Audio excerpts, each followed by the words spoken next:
इसी के साथ आज मेरे लघु गुरु भ्राता, हमारे वाणी के जादूगर, श्रवण संज्ञ सलाहकार, पदवियां तो उनको बहुत सारी मिली हैं, सर्वधर्म दिवाकर और भी बहुत सारे अलंकरण हैं, लेकिन जो रूटीन में प्रचलन में बोलने में आते हैं मैं आपको बतला रहा हूं। तो आज हमारे रमनीक मुनि जी महाराज का 54वां जन्मदिन है। संयोग की बात है कि गत वर्ष हम पूना में थे तो कार्यक्रम कंबाइंड था, इकट्ठा था।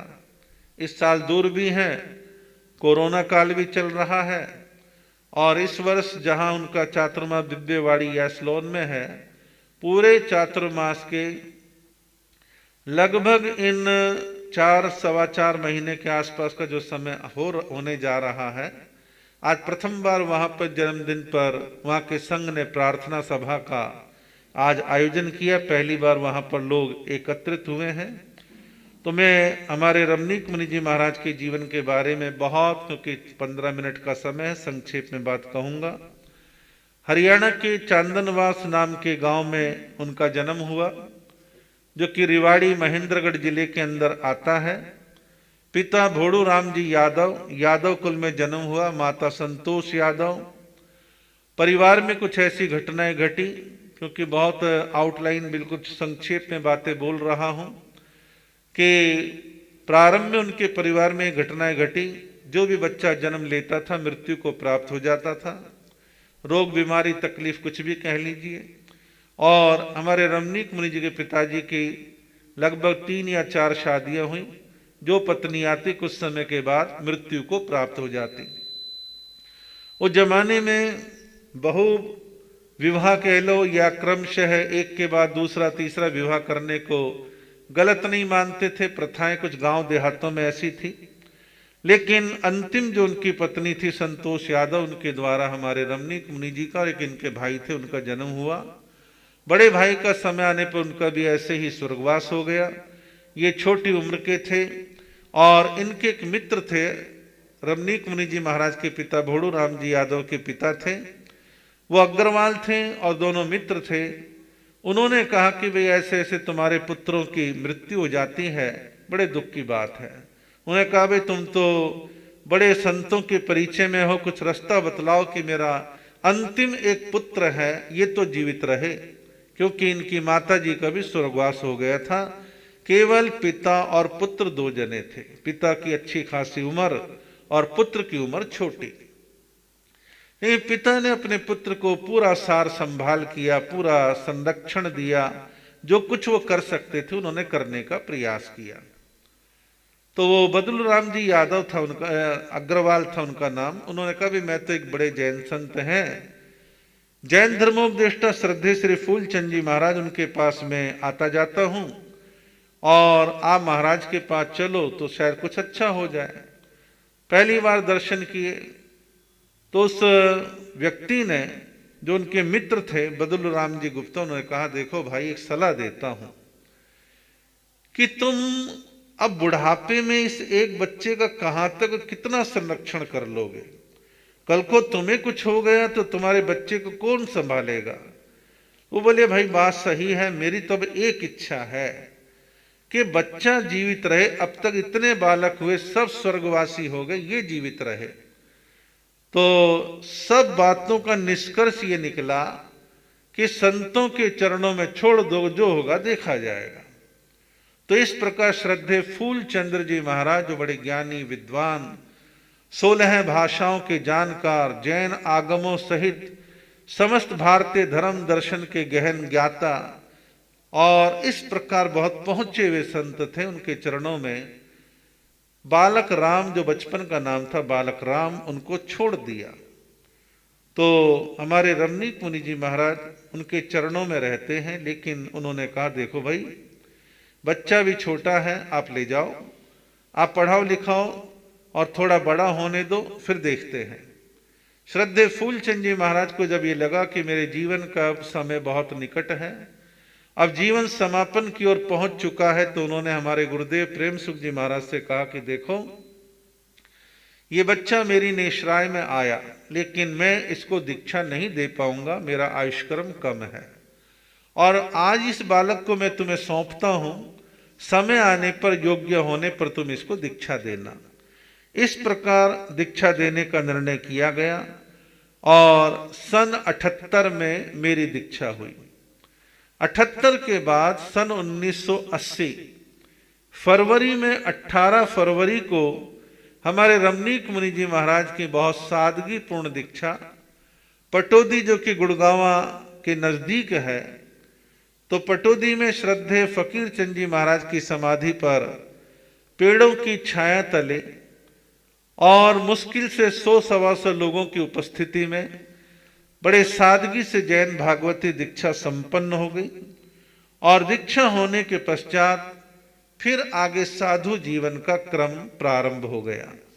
गुरुदेव थे, मैं था, रमनीक मुनि जी थे, हम 3 थे और एक संत और थे जो किन्हीं कारणों से वापस गृहस्थ की ओर लौट गए थे। तो इस प्रकार रमनीक मुनि जी महाराज का जीवन साधु जीवन का एक शुभारंभ हो गया। मैंने आपको पहले बतलाया था कि हम सबका सौभाग्य रहा है कि हमारे को जेपी त्रिपाठी जी जैसे विद्वान व्यक्ति मिले। तो मेरा और रमनीक मुनि जी महाराज का अध्ययन लगभग बराबर बराबर चलता रहा।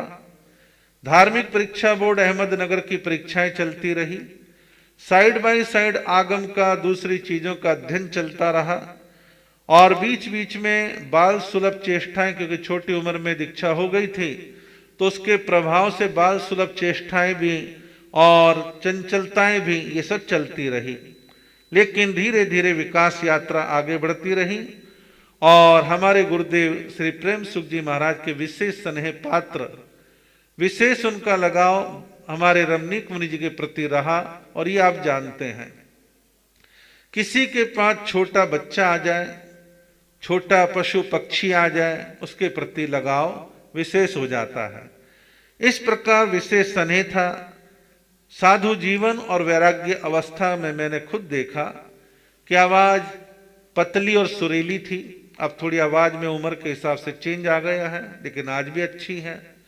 तो इस प्रकार जब भी कभी लोग इकट्ठे हो जाते तो गुरुदेव कहते राम भजन सुना, तो भजन सुनाया करते थे और लोग भजनों से बड़े प्रसन्न हुआ करते थे। वो जमाना कुछ ऐसा था।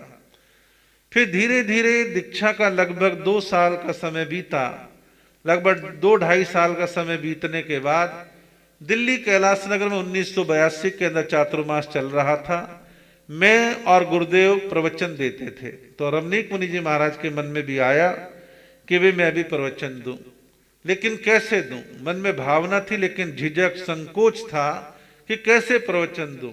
तो मैंने उनको कुछ चीजें गाइड करी, प्रवचन के बारे में प्रॉपर तरीके से समझाया कि इस चीज को ऐसे ऐसे ऐसे बोलना और ऐसे तैयारी करके आज का ये विषय है, इस पे बोलना है। मुश्किल से 4 प्रवचन मैंने समझाए होंगे।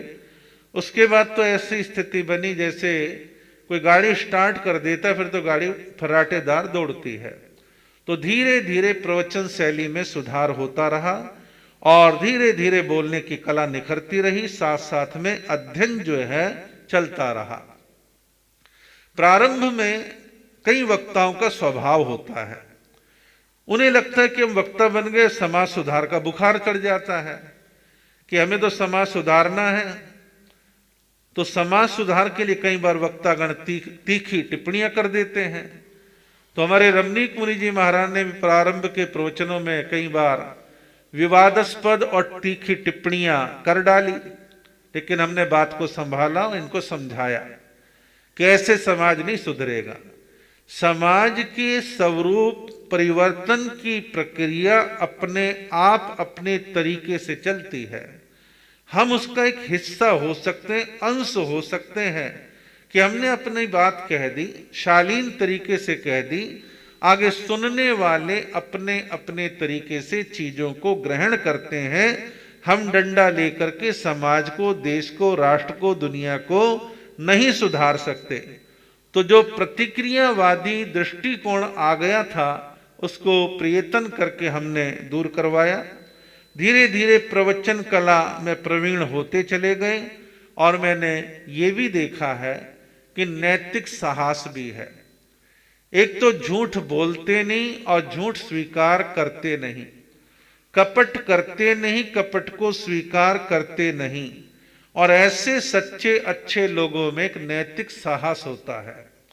तो मैंने देखा एक बार क्या हुआ, हरियाणा के अंबाला में सत्यवादी राजा हरिश्चंद्र का चारित्र सुना रहे थे। तो वहां पर जब प्रसंग आता कि भाई राजा हरिश्चंद्र जो है वो बिके और बिकने के बाद भंगी के घर में चले गए, तो वहां किसी धर्म विरोधी तत्व जो कि अड़ोस पड़ोस में थे, जैन नहीं थे, उन्होंने सुना, उन्होंने वाल्मीकि समाज को भड़का दिया कि देखो देखो ऐसा बोलते हैं। तो वाल्मीकि समाज प्रोटेस्ट करने के लिए और थोड़ा सा अभद्र रूप दिखाने के लिए आ गया। स्थानक के द्वार बंद कर दिए गए और रमनीक मुनि जी महाराज अंदर थे, कुछ श्रावक लोग अंदर थे। तो रमनीक मुनि जी ने श्रावकों से कहा भी देखो, उनके मन में कोई गलत फहमी या रोष है, मैं उसको दूर करता हूं, मिलता हूं उनसे। नहीं नहीं महाराज बड़े उत्तेजित हैं, ऐसा कर देंगे, हमला कर देंगे, वो कर देंगे, वो कर देंगे।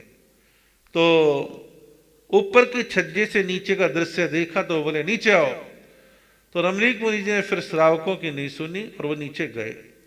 थोड़ा सा रोष उनका प्रकट हुआ, रोष के बाद नॉर्मल हुए। रमणीक मुनि ने कहा देखो मैं कथा करता हूं, सत्यवादी हरिश्चंद्र का ये चरित्र चल रहा है, ये प्रसंग था, मैंने इन शब्दों का यूज करा था, फिर भी आपके हृदय को ठेस पहुंची हो तो मैं आपसे क्षमा याचना मांगता हूं।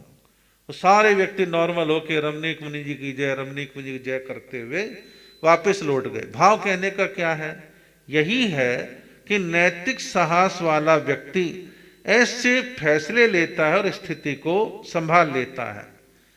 मैंने एक लंबे समय तक देखा है, महसूस किया है, वो कभी भी किसी का हक मारने के पक्ष में नहीं रहते। किसी का हक मार लो जी, ऐसा नहीं। और कभी दूसरे की, चाहे वो अपने टोले में चाहे आसपास के वातावरण में रहा हुआ व्यक्ति हो, किसी दूसरे की बढ़ती को देख करके ईर्ष्या नहीं करते। दूसरों की तरक्की को देख करके मन में कैसी कोई छोटी भावना नहीं लाते कि ये आगे निकल गया या आगे निकलने कैसे रोकना, क्या षड्यंत्र रचना। षड्यंत्र तो दिमाग में रंच मात्र भी नहीं, कोसों दूर तक नहीं है। और कभी जैसा कि एक मन में इच्छा कईयों की होती है, पब्लिक आए, लोग आए, दर्शनार्थी आए तो लोगों को लेटर डालूं, फोन करूं, करवाऊं, नहीं, कभी आग्रह नहीं करते। कोई आए ना आए, कम आए ज्यादा आए, ये भावना मन में जरा सी भी नहीं रहती। और अपनी प्रसिद्धि की भूख मन में पालते ही नहीं, हथकंडे अपनाते नहीं, तुच्छ प्रयास करते ही नहीं। और जिसका यशो कीर्ति नाम कर्म का उदय हो, उसे हथकंडे अपनाने की जरूरत नहीं है। उसकी पुनवानी से सारे काम आगे से आगे होते चले जाते हैं।